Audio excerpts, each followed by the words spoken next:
Hi, I'm DelusionDispeller.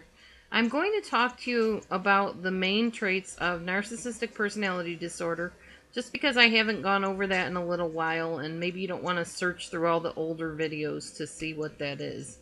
And also, I'm going to talk to you a little bit more about something that Psychology Today refers to as more narcissistic type of traits that you might see.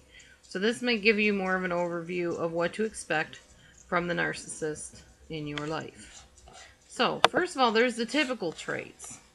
And I've talked to you about those in earlier videos, as I said. We're going to go over those right now.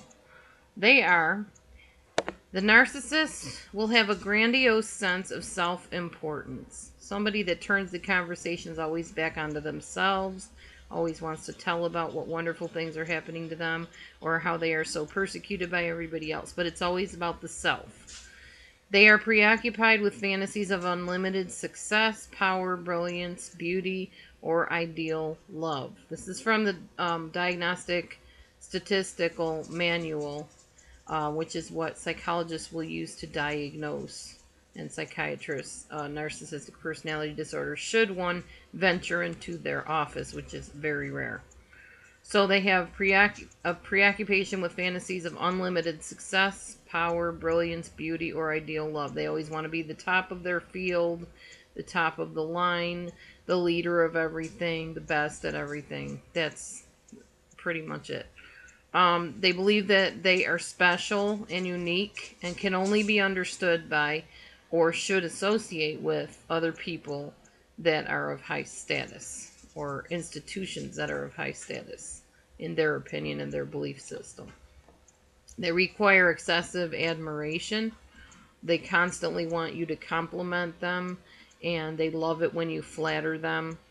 But at the same time, they look down on you for flattering them because they see you as weak and wimpy and vulnerable to their expectations. They have a sense of entitlement. They believe that they should be above the law and above rules in certain organizations. They should be able to do what they want and get away with it. They should be able to speed and not get a ticket. Those are all evidences of entitlement. They are kind of the opinion of, you give it to me just simply because I am. They are interpersonally exploitative. They will do anything they can to get what they want.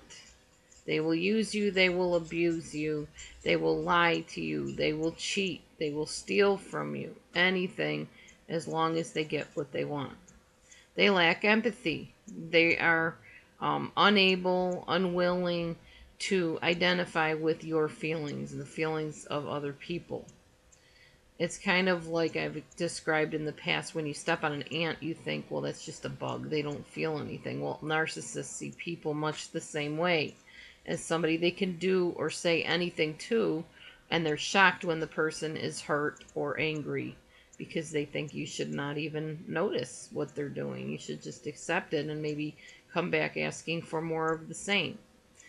They are often envious of other people, and because they're envious of other people, they think that those other people are envious of them. They show arrogant, haughty attitudes. They're very rude. They say shocking things, very tactless things, and very snobbish type people. So, basically, that's the DSM-4 that is characterizing the narcissistic personality disorder. But now let's talk about some other things that Psychology Today mentions. When you criticize a narcissist, or if they even anticipate that you might be thinking something about them that may be on a negative plane, they become very, very upset. You will see a narcissistic rage. What they perceive as you attacking them is known as a narcissistic injury. So they react to the narcissistic injury with narcissistic rage. And this is based on their interpretation of what you said. You may not have even meant anything harmful by what you said, but if they perceive it that way, they will react negatively to it. However, if you actually identify whatever specific thing they did and you try to confront them, they will change the subject, they'll lie, they'll blame somebody else, anything but admit that they did or said whatever it is you're addressing with them. They will definitely do everything they can to protect their false self at any cost. So, the reason for this is that they appear to have very low self-esteem. They are very superficial. So, even though they seem like type A personalities and very driven, they still deep down inside feel very inadequate, very empty. Let's see. They are very insecure people. Very, very deeply insecure people. They feel like they're never good enough. They feel driven to prove that they are good enough or that they're successful enough. And anytime you hang with one of these type of people and you do something that embarrasses them or makes them look less than perfect, they will get very irate with you, basically. They have a lot of self-doubt, but they keep it hidden by putting themselves out there like a peacock who has it all together, basically. But it's false, very false. They have an elaborate self-defense system, defense mechanisms that they use in order to keep you from peeling off their mask. Their mask says I'm successful and I'm secure and whatever, but deep down inside they're really not. So they defend themselves in different ways in order to avoid being shown as what they really are, which is an insecure, wimpy, immature person stuck in childhood. Usually at the time they were being abused or neglected or treated like the star child, and they're still stuck there, many of them.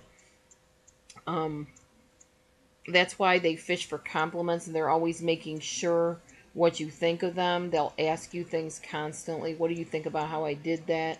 Do you agree with me? Do you understand where I'm coming from? Do you blame me? Those are all statements that you'll hear come out of their mouths.